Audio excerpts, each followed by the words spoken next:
welcome back to Homestead Corner. And today, let's talk about the supply chain breaking.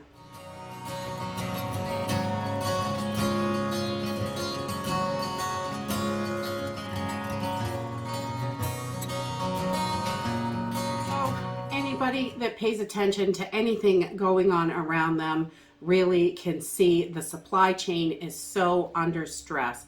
It is so stressed out that there's so many different issues with it right now, and more things are going to be added to it in the next couple of weeks. It is going to cause more and more problems, and I would not be surprised if the supply chain completely breaks down to nothing, a total collapse of it. There is just so much going on with the mandates between the US and Canada and all the different shortages of supplies, raw materials, things like that. People are out sick. There are labor shortages on top of that. They're just all this different stuff compiling on top of each other is going to make this so much worse. We have seen China has the zero tolerance policy for COVID, and they are shutting down ports and some of their major ports, which is a big problem for us. Although we want to buy all American products, it's almost impossible because a lot of products are not made here in the United States. And that has been going on for years and years, and it just gets worse and worse. And we try to buy as many American-made products as possible because it helps support our country, but a lot of times they're higher price or they just don't have it. I mean, look at cell phones, computers, TVs, things like that. Those are not made here. And if they are assembled here, all the products are made in China. So when they shut down these ports, it is huge disruptions to things like that and many other things.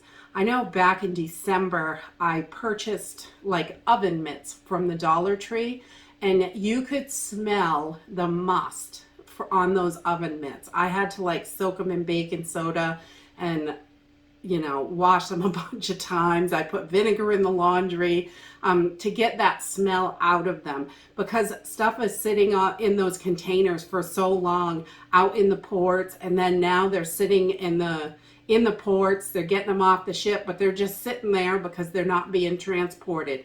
So when stuff sits that long, that mildew sets in, it destroys a lot of products. Most businesses, I don't think, would have even sold those, but Dollar Tree, being Dollar Tree, you could smell it in the kitchen section, literally. But I mean, all of that stuff happening, and the products are being damaged. I was reading an article last night on the PPE equipment they found in California, tens of millions of dollars of PPE equipment sitting in a parking lot out in the rain being destroyed for months. And this is taxpayer funded stuff that compiles on top of all the other stuff. Some hospitals are having a hard time getting PPE because it's sitting out there being destroyed because someone's not paying attention.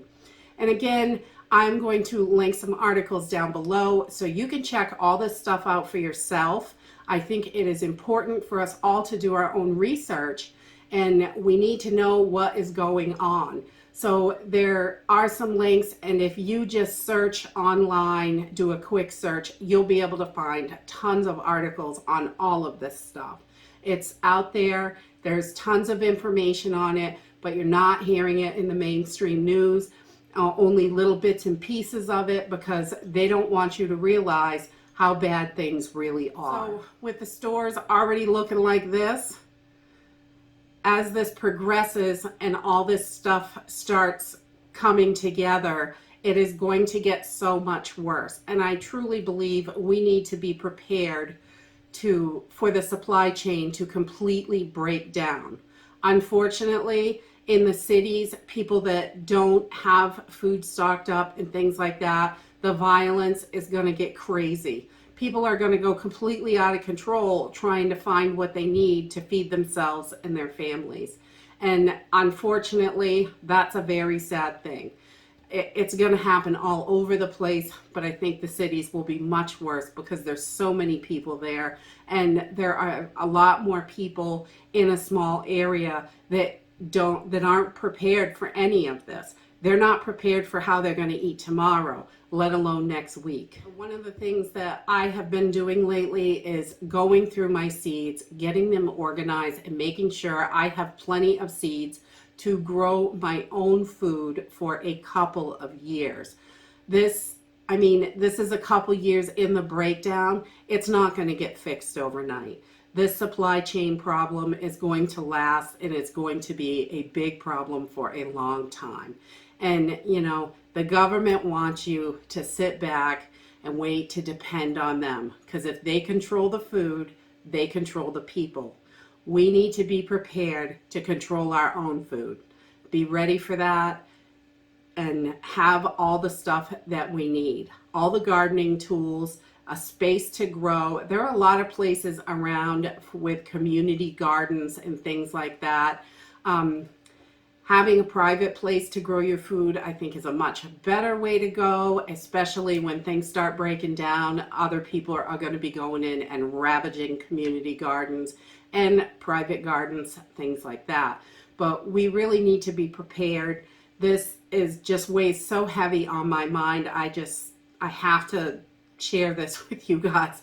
This supply chain is a nightmare right now, and it is going to get so much worse. So get your seeds, make sure you've got your gardening tools, water barrels to collect rainwater, whatever it is that you can do.